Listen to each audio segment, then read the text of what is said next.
Olá a todos, bem-vindos a este vídeo onde eu vou falar alguns tópicos principais sobre modelos de regressão logística. Então vamos passar já para a aula.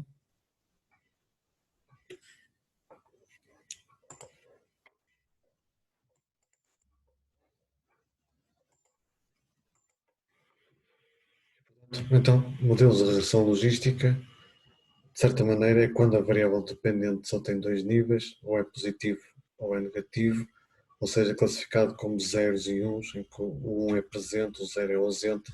Portanto, são todas as situações em que a variável dependente só irá ter dois níveis. Até agora, o que nós vimos que a variável dependente era quantitativa e contínua, principalmente nos modelos de regressão linear, juntando o facto que devem ter então uma distribuição associada a uma distribuição normal. Portanto, como eu estava a dizer, o 1 representa sempre o sucesso, o 0 representa o insucesso, como por exemplo a cura da doença, como curado ou não curado. Para dar um exemplo, quais são os principais fatores relacionados com o cancro do pulmão? A variável dependente vai ter só dois níveis, o 1 é sim, o 0 é não, portanto estamos perante uma variável binária e seria uma regressão logística a responder a esta pergunta. Como iremos ver, a função link canónica da regressão logística é uma forma sigmoidal, em forma de S, e esta curva tem outras características que podem ser usadas, como por exemplo curvas de dose-resposta, que é em muitos outros exemplos, desde a biologia, a biomedicina, ao ambiente e a engenharias.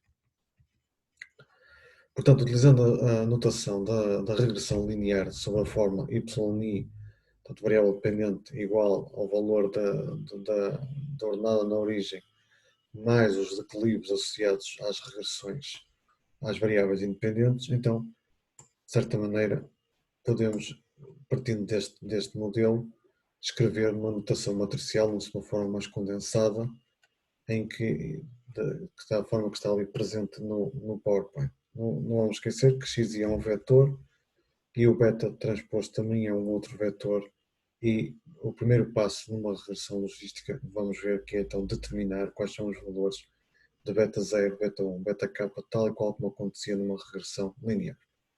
Neste caso então, o y só some dois valores, como nós tínhamos dito, o 0 é um insucesso, ou 1 representa o sucesso.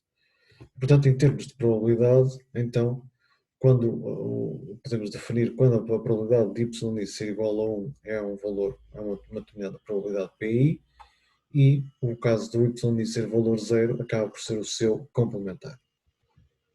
E o primeiro problema começa logo com o valor esperado da resposta. Nós sabemos que o nosso erro tem distribuição normal de média zero e variância constante, e portanto logo o valor esperado da resposta do valor esperado de I, portanto utilizando a fórmula conhecida de calcular o valor esperado, vai ser 1 vezes o valor da probabilidade mais 0 vezes o seu complementar. E portanto este resultado vai dar um valor esperado y vai ser igual então à probabilidade de I. Mas isto quer dizer então que só acontece se y for igual a 1. Se y for igual a 1.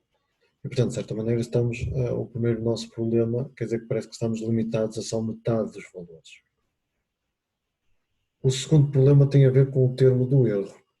E portanto, o termo do erro só assumirá dois valores em vez de ter a nossa distribuição normal. Irá ser 1 menos o produto dos vetores de x por beta, se y for igual a 1, porque então, neste caso, então, se vocês forem ao slide anterior, vocês vão verificar então que vocês têm yi é igual a x transposto beta mais o erro, e, portanto se o yi é igual a 1, então vocês chegam rapidamente a esta solução que está aqui. No caso de y igual, se for igual a 0, fica só menos de xi transposto a multiplicar por beta. E portanto, como estava a dizer, logo os erros não podem ter distribuição normal. O terceiro problema é que a variância do erro não é constante. Na distribuição de Bernoulli, a variância depende da média, ou seja, a variância vem em função da média. Como nós podemos ver, o seu valor esperado é igual à probabilidade I, e a variância é PI 1 menos PI. Portanto, de certa maneira, o valor da variância vai depender do seu valor esperado, ou seja, vai depender do valor de PI. Numa distribuição binomial, NP, a variância também vai depender da média. Portanto, nós temos que o valor esperado de uma distribuição binomial é n vezes p e a variância é n vezes p 1 menos p. E, portanto, novamente temos aqui o problema, é que a variância do erro não é constante, que era um dos pressupostos da regressão linear, é que tinha resíduos de média zero e de variância constante. E, portanto, podemos também ver que a distribuição de Poisson também, a variância também vai depender do seu valor esperado e, de certa maneira, o único caso em que um dos casos, melhor dito, que nós sabemos em que a variância não depende da média, é o caso da distribuição normal. E, portanto, por último, o último problema que nós podemos pensar é que P, tanto como é uma probabilidade, só tem valores no intervalo fechado de 0 a 1, o que representa uma restrição ao modelo linear, que pode ter valores de menos infinito até mais infinito. E, portanto, o método dos mínimos quadrados não irá funcionar nestes casos, a não ser para o caso da distribuição normal. E, portanto, então teremos que procurar um outro método, e esse método é o método de máxima verosimilhança, que irá estimar os parâmetros desta regressão. Não se esqueçam que o método de máxima verosimilhança também pode ser aplicado nos modelos de regressão linear e prova-se que o estimador de máxima verosimilhança é exatamente igual ao estimador do método dos mínimos quadrados. E, portanto, aqui, quando a variável dependente é binária e há evidência de uma função link que é monótona crescente ou decrescente, então podemos escrever que, de certa maneira, podemos ter aqui uma função link à custa do seu valor esperado, vai ser igual então ao modelo linear dado pelo x transposto beta. Portanto, que é o beta 0 mais beta 1x1 mais beta 2x2 mais beta kxk. E, portanto, aquela função Q vai-se dar o nome de função link. E muitas vezes a função link é representada pela letra eta. E, portanto, a função link mais utilizada na regressão logística é, então, a transformação de logit ou a equação de logit. E, portanto, nós vamos ver que esta vai ser a função canónica, aquela que permite obter os resultados de uma forma mais rápida, a nível de estimação dos parâmetros, por aí fora. Esta transformação está muito associada à ideia dos odds, que em português é razão ou chance de probabilidades de um fenómeno acontecer. Por exemplo, eu posso calcular o odds como a probabilidade de ficar doente a dividir então pela probabilidade de não acontecer. Portanto, é a probabilidade de sucesso a dividir pela probabilidade de não sucesso. E, portanto, se eu trabalhar isto em termos de logaritmo, tenho esta expressão que está aqui, e, portanto, de certa maneira, esta acaba por ser então a nossa equação de logit, ou a nossa transformação de logit que nós vimos anteriormente. E, portanto, de certa maneira, vamos ver que se eu quiser calcular a razão de chances que está aqui, basta então elevar a ambos os membros pelo exponencial, então vai ficar odds, vai ser igual então a P ou menos P. Novamente, considerando uma distribuição de Bernoulli, a distribuição de Bernoulli só tem um parâmetro P, que é a probabilidade de sucesso, e então, sabendo que o modelo linear é dado por aquela forma, usando a transformação da função link, podemos então igualar estas duas expressões que estão aqui, podemos igualar e, portanto, vamos ficar com o modelo da regressão logística vai ser dado por esta relação que está aqui igual aos parâmetros que nós temos que estimar e, portanto, podemos resolver em ordem a PI e vamos encontrar que o modelo da regressão logística vai ser dado então por esta expressão que aqui está. Portanto, na prática, o que nós vamos fazer no primeiro passo, na estimação dos parâmetros associados a este modelo, vamos em todo parecido como fosse uma regressão linear, mas depois nós iremos então, o modelo da regressão logística irá ser dado por esta expressão que aqui está. Portanto, o próximo passo é, ou sempre o passo número 1 numa regressão, é estimar os valores dos coeficientes beta 0, beta 1, beta k. Portanto, sabendo que a função de massa de probabilidade de uma distribuição de Bernoulli vai ser dada por esta expressão que está aqui, Então, nós sabemos que pelo método da máxima verossimilhança temos que calcular o produtório da função de massa de probabilidade. Claro que o passo seguinte é sempre aplicar logaritmos, para passar de um produtório para um somatório, e depois fazendo aqui algumas operações que estão indicadas no PowerPoint, vamos encontrar que a expressão do logaritmo da função de máxima verossimilhança vai ser dada por esta expressão que está aqui, e, de certa maneira, a função de máxima verossimilhança consiste em calcular a primeira derivada daquela expressão em ordem a beta, se igual a zero, e para provar que é o máximo, quer dizer então que a segunda derivada tem que ser maior do que zero.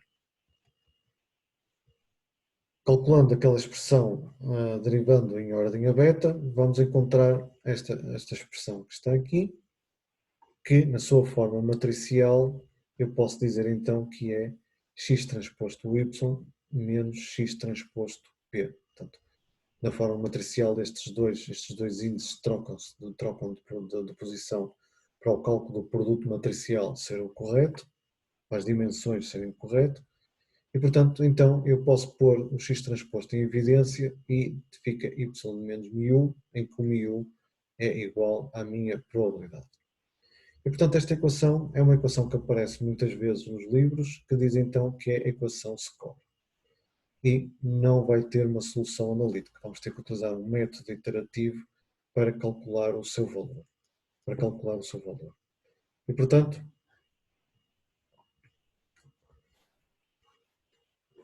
para a distribuição binomial prova-se algo semelhante, que eu não vou fazer aqui, e este método iterativo será designado método de números quadrados pesado iterativo e muitas vezes designado também pelo método scores de Fisher. Portanto, se é um método iterativo, quer dizer que o passo seguinte, o k mais 1, vai ser à custa do passo anterior, em que a expressão daqui, mostra aqui a expressão correspondente, em que aquele valor, aquela matriz J é uma matriz de informação de Fisher e aquele F é a função score do método de máxima verossimilhança que vimos no slide anterior. E, portanto, de certa maneira, a matriz de informação vai ser dada pelas segundas derivadas, das segundas derivadas dos parâmetros e, portanto, terá um aspecto deste género em que o algoritmo terá que fazer este cálculo para cada iteração. Há uma relação entre a matriz de informação de Fisher, está relacionada com a matriz hessiana, vemos então qual é a relação entre as duas, e se a função link for a canónica, então podemos ter a seguinte relação que ali está. Portanto, a informação de Fisher vai ser igual a menos a matriz hessiana. Substituído então na expressão, acabamos de ter, de certa maneira, o resultado do método iterativo de Gauss-Newton para sistemas não lineares. A vantagem da matriz de informação de Fisher é de ter sempre definida uma matriz semi-definida positiva. Quer dizer, então, que os valores próprios são todos positivos ou nulos, portanto, são todos não negativos. Uma alternativa é a utilização do algoritmo dos métodos mínimos quadrados ponderados. E, portanto, nós vemos aqui esta componente que está aqui representa os resíduos, portanto o YI representa os valores observados, menos os valores estimados, então como é um resíduo coloca-se um valor ao quadrado e tem aqui uma função ou um vetor relacionado então com os pesos. E portanto pode-se minimizar esta expressão, portanto o passo seguinte é minimizar esta expressão, onde vamos encontrar a seguinte relação recursiva, onde WK é a inversa da matriz diagonal dos pesos, que vai ser dada então por esta expressão que está aqui. Portanto, eu sei que o valor da variância corresponde à diagonal desta matriz, mas como estamos a falar ou da Bernoulli ou da binomial, o sigma quadrado vai ser, no caso da binomial, vai ser dado então por esta expressão que está aqui, com o P obtido através daquela relação que tínhamos visto inicialmente. Finalmente, o W, portanto, o vetor, a matriz W, vai ser então as inversas, vai corresponder às inversas das variâncias de cada uma das variáveis que nós queremos estimar. Isto de uma forma muito simples, então seria assim caracterizado. Quais são os passos? Portanto, usar o método mínimos quadrados para obter uma estimativa inicial de B0, usar o B0 para estimar os valores de P e W, calcular o valor do zero com base nos resultados daquele produto e calcular o novo B1 através daquela relação que nós vimos anteriormente. Como é um método iterativo, ou seja, em qualquer método iterativo, vamos ter que repetir este processo iterativo até se obter um determinado critério de convergência ou atingir um número máximo de iterações. Então, pode acontecer que o método esteja a convergir muito lentamente para a solução e o número total de iterações que nós demos não é suficiente para o método. Temos alguns critérios de convergência, temos o critério do erro relativo e temos o critério do erro absoluto. E, portanto, estes métodos iterativos serão assim calculados. Prova-se que algumas propriedades deste estimador, portanto, os pressupostos deste modelo estão verificados então assintoticamente e, de certa maneira, o estimador do preditor linear vai ser dado por esta expressão que está aqui, já nós conhecíamos, e a regressão da logística estimada vai ser dada então por esta expressão que nós também já conhecíamos de alguns slides atrás. E, portanto, isto acaba por ser então a maneira como se calcula esta regressão logística. É óbvio que, de certa maneira, vamos utilizar um software que nos poupa todas estas contas que estão aqui. Portanto, o software no R que nós vamos utilizar, que é a função GLM, e vai-nos poupar todo este processo iterativo de fazer isto tudo à mão, ou fazer isto, ou fazer a programação disto. E, portanto, o que nós temos que, de certa maneira, perceber bem é o que é que são os outputs desta rotina. Então vamos ver o primeiro exemplo. Um acidente do vai-bem espacial Challenger foi devido a uma falha de um vedante chamado O-Ring. Após o acidente, testaram o comportamento deste vedante para diferentes temperaturas. 1 é falha, 0 não falha. Portanto, não falhou. E, portanto, o que nós podemos ver aqui, a nossa variável dependente só tem dois níveis, ou é 0 ou é 1. Portanto, vamos ter que utilizar uma regressão logística binária. A variável independente, neste caso, é uma variável quantitativa que é a temperatura. Então podemos ver aqui o valor 1 representa uma falha e o valor 0 representa então uma não falha. Os valores aqui estão em graus Fahrenheit. Vamos começar por calcular os coeficientes do modelo, portanto a partir do resultado do R, eu posso então dizer que o valor de B0 é o intercept e o valor do B1 é o valor do declive. E, portanto, os passos seguintes é testar se os resultados são significativos, avaliar a qualidade do modelo e depois avaliar os pressupostos do modelo verificado através da análise dos resíduos. Então, de certa maneira, se nós utilizarmos a função logit, podemos fazer uma interpretação dos coeficientes baseado no odds ratio. Portanto, nós podemos então verificar que a diferença entre dois pontos consecutivos é apenas o valor do parâmetro de beta 1. O que quer dizer que, se nós calcularmos esta diferença em termos de logaritmo, passando depois para o resto das probabilidades, então eu posso dizer que o valor do OR não é mais do que o exponencial do coeficiente B1. E, portanto, é assim que nós conseguimos, numa regressão logística, muitas vezes os dados,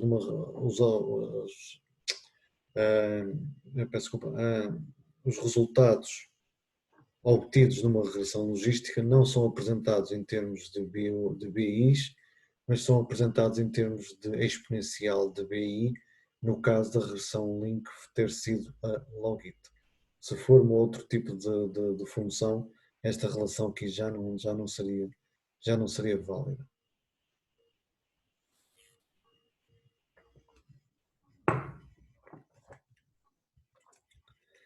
E portanto, no caso anterior, se eu fosse a calcular o odds ratio de B1, seria igual a 0,84 e podia dizer então, para cada grau de aumento de temperatura em Fahrenheit, o risco de falha diminui cerca de 16%. Se aumentarmos a temperatura em 5 graus, então o OR, que é o risco de falha, diminui em 58%. Se o valor de OR fosse superior a 1, então quer dizer que o risco de falha aumentaria por cada grau de Fahrenheit que nós estivéssemos a incluir no modelo. Finalmente, se o modelo de regressão logística tiver vários parâmetros, podemos calcular o OR para cada um dos parâmetros, sendo uma análise parecida àquela que nós fizemos até aqui. O teste inferencial é testar se o parâmetro da população é igual a 0 ou diferente de 0, e tipicamente utiliza-se o teste WALT, que faz uma aproximação à distribuição normal. A alternativa, se nós fôssemos pelos odds ratio, era testar se o valor do OR em H0 era igual a 1 ou diferente de 1, dado que é levantado a 0, é o valor 1. Se o valor 1 pertencer ao intervalo de confiança, não se esqueçam, não se rejeita H0 pela regra do intervalo de confiança. Podemos derivar as fórmulas para os intervalos, para os coeficientes individuais. Tudo isto, aqui fica meramente a indicação das fórmulas, tudo isto é feito através no R, portanto o R calcula estas quantidades todas de uma forma bastante simples. E portanto então o que nós vamos utilizar é a função GLM, como eu tinha referido a uns slides anteriores. Eu vou dizer então que a minha variável dependente vai ser à custa da minha variável independente, mas depois eu tenho que especificar qual é a família que nós estamos a utilizar, neste caso é a família binomial, e qual é a função link que nós queremos utilizar, que é a função logit. O R por default, se não nada for dito, então esta é a função que ele utiliza. Temos aqui o valor dos parâmetros estimados, temos aqui os valores dos p-values associados, e depois então temos aqui um conjunto de parâmetros que depois vamos então analisar o que é que eles querem dizer. Finalmente, quer dizer, o número de iterações daquele processo iterativo que nós vimos nos slides atrás foram 4, quer dizer que ele rapidamente atingiu, em 4 iterações, atingiu o valor final.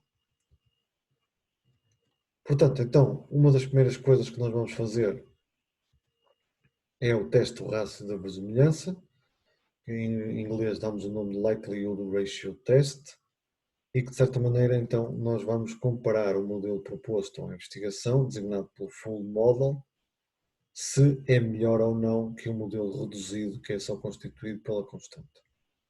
E portanto esta é a fórmula do teste de Likelihood Ratio, LR, e ele vai comparar então se os dois modelos, se o modelo proposto é melhor ou não que o modelo da constante. Sabemos que isto tem uma distribuição Q quadrado com graus de liberdade K mais 1 menos 1. Portanto, K mais 1 porque é devido aos parâmetros do modelo Full Model. Portanto, é o número de parâmetros mais o valor da constante. E no caso do outro modelo só terá o parâmetro da constante, ou seja, só tem 1 grau de liberdade.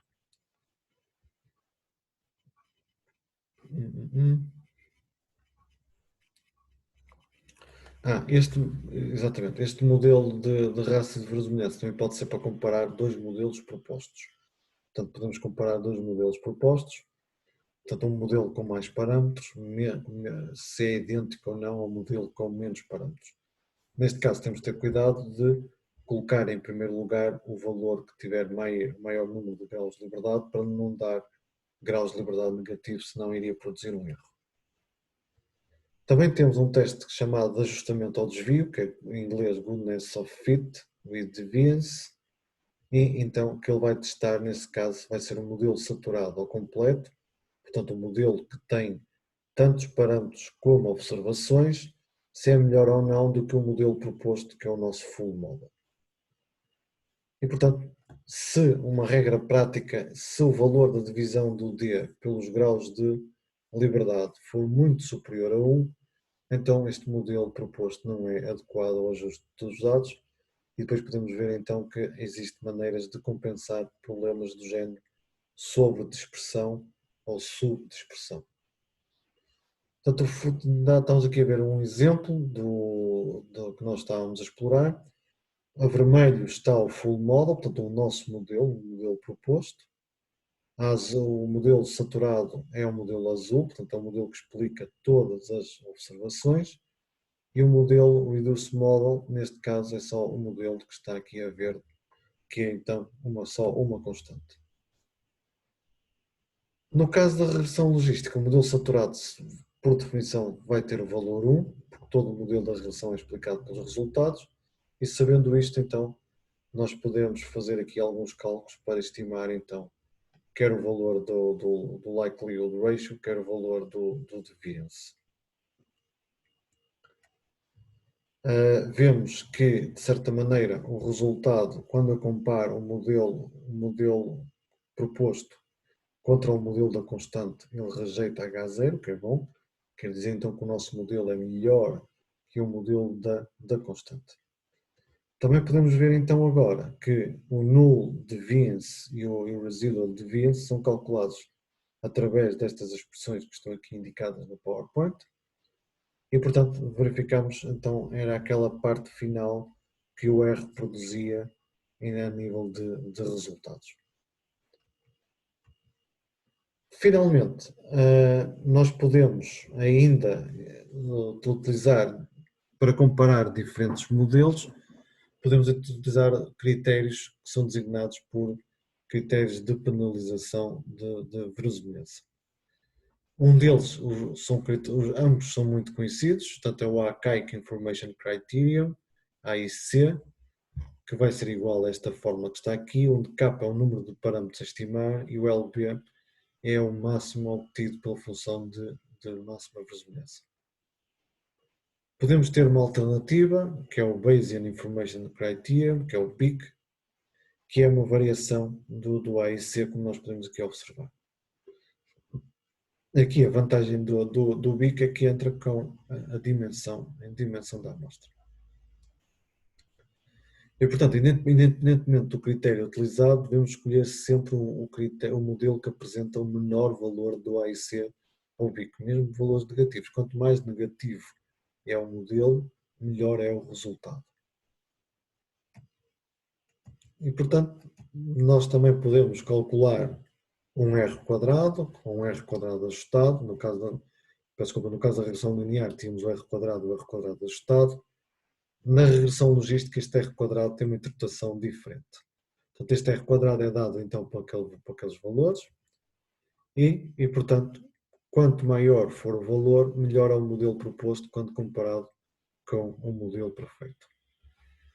E, portanto, neste caso, o nosso modelo de R quadrado era só 0.205, que é um valor relativamente baixo.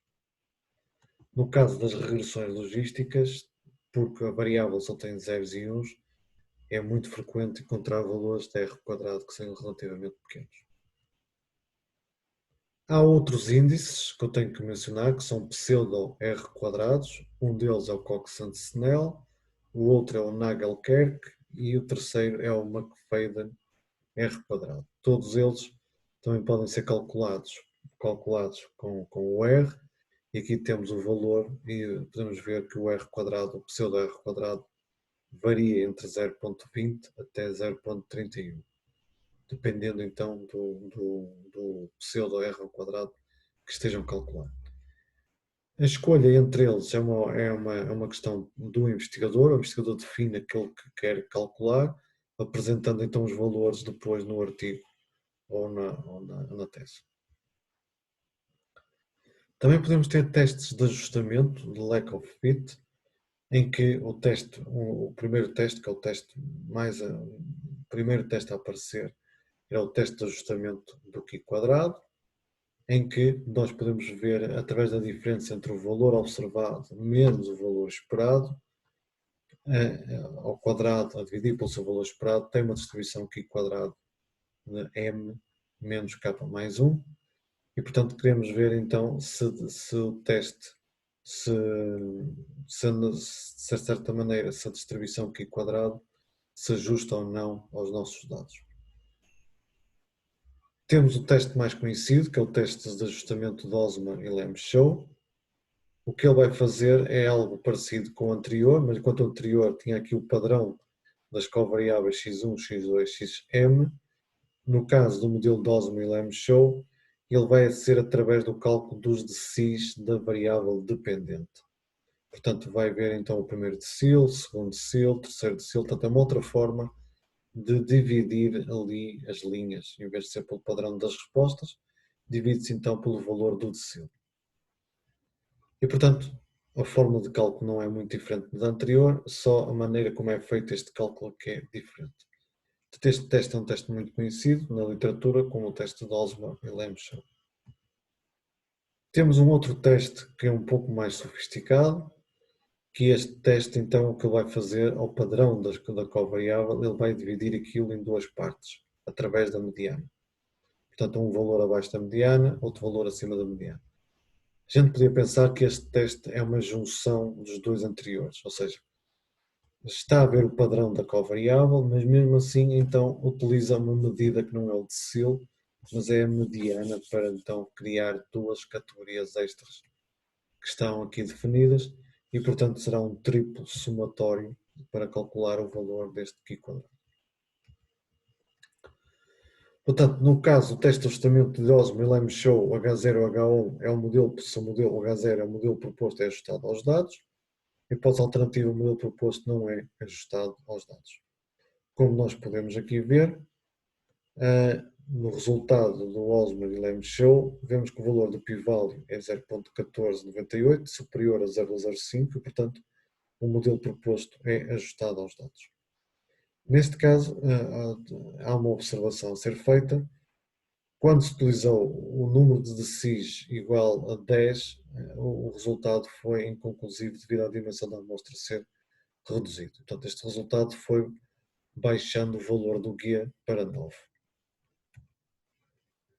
Muito bem, falta então, o último passo é validar os pressupostos do modelo. Nós sabemos que o modelo é à custa dos seus resíduos. Os resíduos é o valor observado menos o valor estimado. O valor estimado é o valor esperado de uma binomial, que é n vezes p, e desta maneira nós podemos então calcular o valor dos resíduos. Claro que nós temos que fazer aqui uma observação muito importante. Os resíduos absolutos não são utilizados na regressão logística como nós vimos inicialmente, que era um dos problemas que nós tínhamos. Então, uma das formas de contornar isso foi derivar várias fórmulas para calcular as medidas de influência, mas que tendo em atenção ao caso da distribuição binomial. Ou seja, estas fórmulas nós não vamos derivar, nem sequer vamos mostrar que estão corretas, eu apenas mostro aqui as fórmulas que são implementadas nos softwares. Temos aqui o desvio dos resíduos, nós podemos ver aqui a componente relacionada então com o modelo binomial ou de Bernoulli. Temos os resíduos de Pearson também podemos calcular os resíduos de Pearson. Podemos ter os pontos de alavancagem, que são os leverage points através da matriz het que nós vimos na regressão linear. Podemos ter os resíduos de Pearson standardizados e podemos ainda ter outros índices baseados nas distâncias, como o DFB, o DFIT, o DFFIT, o raça covariância ou a distância de Cook. Portanto, tudo isto está implementado no R, tudo isto nós podemos obter resultados para fazer isso. Geralmente dá-se preferência aos resíduos do tipo de Viens ou do tipo Pearson, ou nas suas correspondentes medidas standard. Então temos que mostrar que estes resíduos têm ou não têm distribuição normal. Portanto, dados os resíduos, vemos que dificilmente estes resíduos terão distribuição normal. Vemos que a caixa de bigodes também não é simétrica e, portanto, pelo teste de Shapiro-Wilk também vimos que não tem distribuição normal. Um dos pontos que se costuma fazer a seguir é tentar ver se existem observações que têm um comportamento ou não outlier. E, portanto, nós podemos ver aqui que algumas destas observações, os seus resíduos, têm comportamentos que estão fora do intervalo que ele considera normal. O próprio R também ajuda-nos a fazer isto, através com esta indicação deste INF que está aqui, que dá-nos então a ideia que, de facto, quais são as observações que poderão ter um comportamento outlier. Estes resultados poderão não ser coincidentes, porque as suas fórmulas são calculadas de maneira diferente, e, portanto, o que eu sugiro sempre é começar por estes e verificar os resultados. Se os resultados continuarem a não ser bons, então iremos explorar outras maneiras de eliminar observações outliers. Aqui estão marcadas as observações que foram consideradas outliers. E, portanto, do gráfico do desvio dos resíduos versus valores perdidos, também ficamos com a ideia que a variância constante não é confirmada, porque não aparece aqui uma nuvem de pontos aleatórios e parece claramente aqui haver alguma tendência na variância.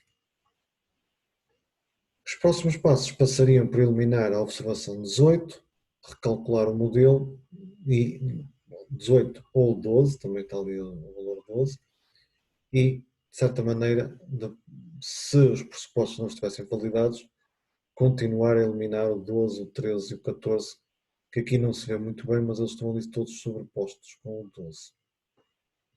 E, portanto, não se esqueçam que sempre que eliminam uma observação da vossa amostra, o modelo tem que ser recalculado desde raiz. Portanto, tem que estimar os valores dos betas, tem que depois avaliar a qualidade e depois avaliar os pressupostos. Neste caso, então, eu vou calcular num dos passos seguintes qual é o valor da previsão, qual será o resultado do valor se a temperatura for 60 graus Fahrenheit. E, portanto, olhando para ali, o valor, a probabilidade de falha seria à volta de 64,47%.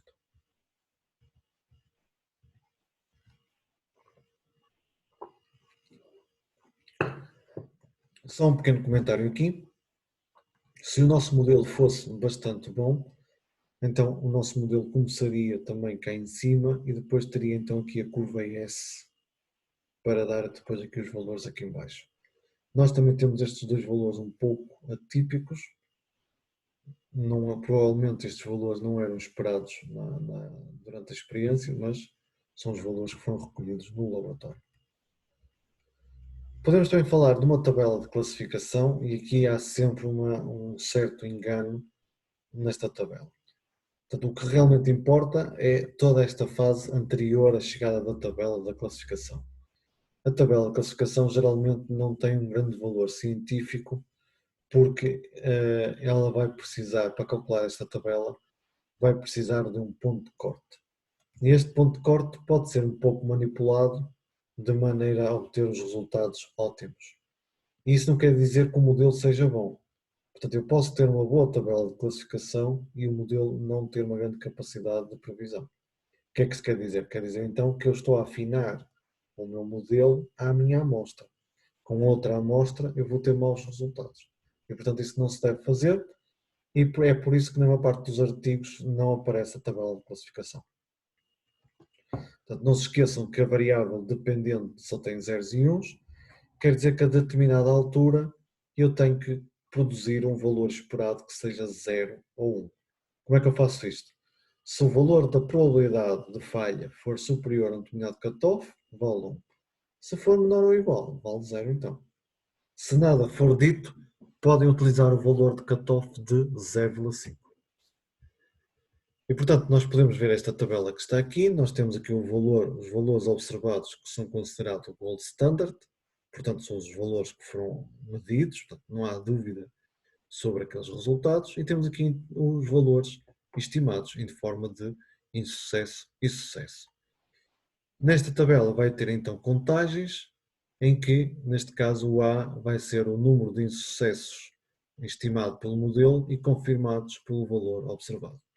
Claro que daqui nós podemos calcular a percentagem de acerto total, a percentagem de insucessos corretamente identificados, a taxa dos falsos positivos e podemos fazer então para a segunda linha, que é a percentagem de sucessos corretamente identificados, e podemos calcular a taxa dos falsos negativos. Portanto, nós podemos também calcular o valor da especificidade, como vocês podem ter visto, e o valor da sensibilidade também podemos calcular, que são dois parâmetros que estão sempre associados a este tipo de tabelas. É claro que o valor de sensibilidade e especificidade depende muito do ponto de corte utilizado. Se nós quisermos utilizar vários pontos de corte, então podemos ter um método gráfico designado então pela curva ROC. A curva ROC é algo deste género, em que nós temos aqui esta linha que corresponde então à área de 50%. Temos aqui a área de 50% abaixo da curva, 50% acima da curva. E portanto eu quero que a minha linha esteja sempre na parte de cima desta curva. Vamos ver que o eixo do X é 1 menos a especificidade, portanto é a taxa dos falsos positivos, enquanto no eixo dos Y é apenas o valor da sensibilidade. Portanto, nós temos de ter cuidado de representar os eixos corretamente para depois fazer uma análise correta. E portanto aqui a gente pode ver que quanto mais valor mais baixo é este valor é melhor, portanto quer dizer que menor é o valor da sensibilidade. Portanto aqui se o valor for 100 nós não teríamos nada e de certa maneira eu posso então ver aqui com os diferentes cutoffs qual é o valor da sensibilidade e da especificidade que eu quero. Portanto reparem que eu para ter um valor de sensibilidade bastante elevado vou fazer isto à custa do valor da especificidade. Portanto, quanto estes valores variam diversamente proporcionais, quanto maior sobe quanto melhor é um dos parâmetros, pior é o outro parâmetro. E, portanto, a gente tem que calcular um equilíbrio entre estes dois parâmetros. E, portanto, se o valor debaixo da curva for 0,5 não há discriminação, 0 entre 0,7 e 0,8 é aceitável, entre 8 e 9 é excelente, acima de 9 chama-se então uma discriminação quase perfeita. Portanto, idealmente o que nós queremos é ter uma curva deste género, mas que rapidamente atinja ali o valor 100 e que não tenha esta curvatura toda. Portanto, rapidamente atinja ali o valor, é o objetivo de ter uma curva ROC. Calculando aqui, vemos que nós podemos, a nossa curva ROC, a área debaixo da curva foi 0,72. A percentagem de acertos totais foi de quase de 80%. A percentagem de sucessos corretamente identificados foi na ordem dos 94%. E a percentagem de sucessos corretamente identificados foi na ordem dos 43%.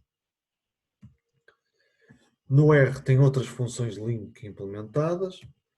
Temos então a função ProBit, em que o nosso et depende então da inversa da distribuição acumulada da normal.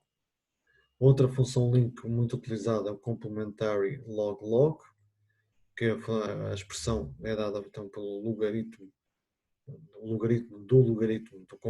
do complementar e, portanto, nós podemos derivar estas expressões igualando a função eta ao vetor, ao produto vetorial de x1 de xi transposto beta e depois resolvendo isto em ordem API, nós vamos conseguir encontrar então o valor da expressão do modelo da regressão logística. E, portanto, as duas primeiras são simétricas e, portanto, muito idênticas, exceto nos extremos, então a função log-log ou complementar log-log não é simétrica e, portanto, é uma alternativa às duas. Ainda tem outras funções que não estão aqui representadas, como a função de Cauchy e a função de logit, que é a função log, logarítmica. E, portanto, um dos problemas que aparece nestes tipos de modelos é ter a ver sobredispersão dos resultados.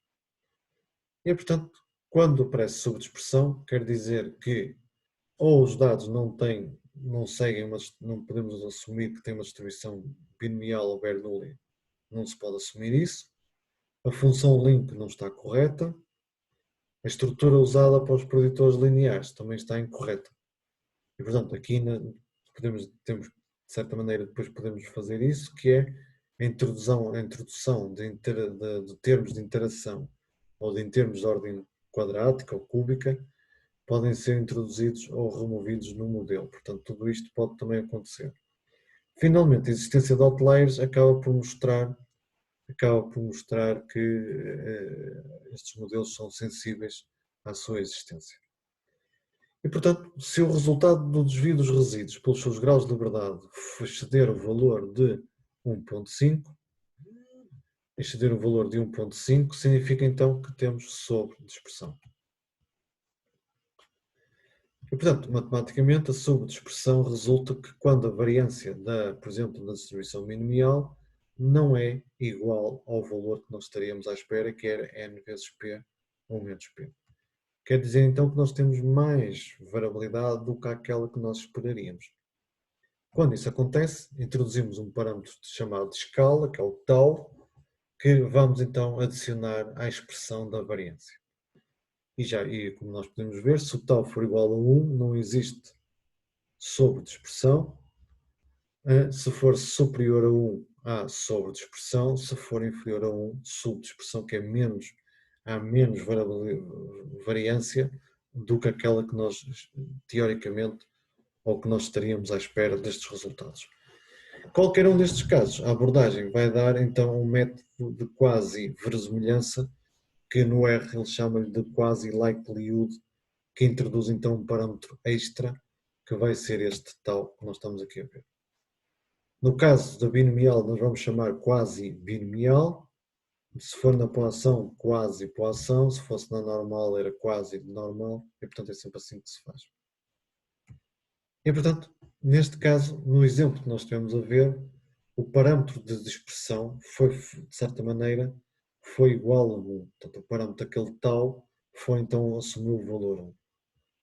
Podemos, então, calcular um novo valor, mas sabendo que os resultados potencialmente não serão muito melhores, porque o cálculo daquela regra empírica dá a volta de 1.05, portanto não há sobredispersão. Portanto, os resultados nós podemos calcular na mesma, mas os resultados não serão muito melhores que os anteriores. Conseguimos ver que o valor de tau, aquele valor de tau estimado era 1.034 e, portanto, confirmando aquela regra empírica que nós tínhamos visto, que neste caso não há sobredispersão. Como eu tinha dito logo no primeiro slide, nós podemos também utilizar este tipo de modelos de regressão logística para modelos de dose-resposta. E, portanto, geralmente, se os dados, quando estão na forma binária, 0 ou 1, a distribuição que nós estamos a pensar é a distribuição de Bernoulli, mas, em alguns casos, nós podemos construir a nossa variável dependente através de um número de sucessos, número de insucessos. E, portanto, de certa maneira, estamos a pensar na distribuição binomial que fixa o número total de experiências a ser realizadas e atribui uma probabilidade de ter sucessos. E, portanto, estes modelos, quando a variável dependente está definida como número de sucessos, número de insucessos, designa-se por modelos de dose-resposta e, de certa maneira, tem muita aplicação na prática porque permite determinar qual é o valor que irá corresponder ao 50% do efeito, ao 95% do efeito, etc. Por exemplo, a toxicidade de um fármaco em colónia de bactérias, onde a variável dependente é o número de bactérias mortas ou sobreviventes. Portanto, o que nós vamos dar nós vamos ter a concentração do inseticida, ou neste caso, o efeito de diferentes doses de nicotina em moscas de fruta. Nós temos aqui os nossos diferentes valores. Muitas vezes aparece então aqui o nosso N, o número de experiências realizadas e o número de sucessos, ou insucessos, tanto faz. E de certa maneira, antes no R, nós temos que ter cuidado de que se os dados estiverem neste formato, então nós temos que calcular o número de insucessos à custa do número total de insetos testados e do número de sucessos. Portanto, nós temos algo deste género, que é muito característico do modelo de regressão de dose-resposta, e, portanto, vamos determinar a dose efetiva de 50% e de 90%, ou seja, qual é o valor da dose que corresponde a 50% do efeito, ou então 90% do efeito. Calculamos aqui o modelo, portanto o modelo tem então aqui estes dois parâmetros, vimos que os resultados dos dois parâmetros são significativos. Comparei o modelo contra o modelo da constante e verifico que o resultado do modelo proposto é melhor. O valor do R quadrado são bastante grandes e a normalidade dos resíduos também podemos mostrar que os resíduos têm distribuição normal. No caso da variância constante, aqui já é mais difícil de demonstrar, até porque também o número de níveis de concentração é relativamente baixo. Podíamos também fazer a identificação dos outliers, as distâncias e as medidas de influência, e o que tem mais interesse neste slide é como é que eu calcularia então um efeito de 50%. E portanto, eu para calcular um efeito de 50%, portanto o meu P vai valer então 0,5, igual ao modelo proposto, e vou resolver isto em ordem a x e determino então que o valor da concentração que determina 50% do efeito seria então aquele valor 0,2762. Geralmente o resultado final costuma-se apresentar gráficos deste género, em que a preto está os valores observados e a tracejado azul é os valores estimados. Tal e qual como na regressão linear, podemos selecionar métodos. Podemos ter o método for, que vai introduzindo a variável mais importante por ordem, a primeira mais importante, depois a segunda mais importante, e termina quando não há mais variáveis importantes. Podemos falar do método backward, que faz o contrário, começa com o modelo todo, com o modelo com todas as variáveis, vai deitando a menos importante fora, depois a segunda menos importante, e fica só com as variáveis que são significativas. O stepwise é uma combinação forward-backward, começa sempre com o forward, e depois, a dada altura, em cada iteração, ele vai verificar se, pelo facto de ter acrescentado uma variável, se pode remover uma outra que já exista no modelo por achar que não tenha relevância. Portanto, o método forward e backward simultâneo. E pronto, em termos de regressão logística, em termos das noções básicas de uma regressão logística, é isto que acabamos então de ver. Depois podem ver que eu tenho mais algumas explicações sobre o que é um WODS, o que é o WODS em termos na área da saúde, e também como é que se calculava a partir de uma tabela de 2x2. E pronto, obrigado por assistirem, e depois então na aula prática iremos utilizar o R para resolver mais alguns exercícios. Obrigado.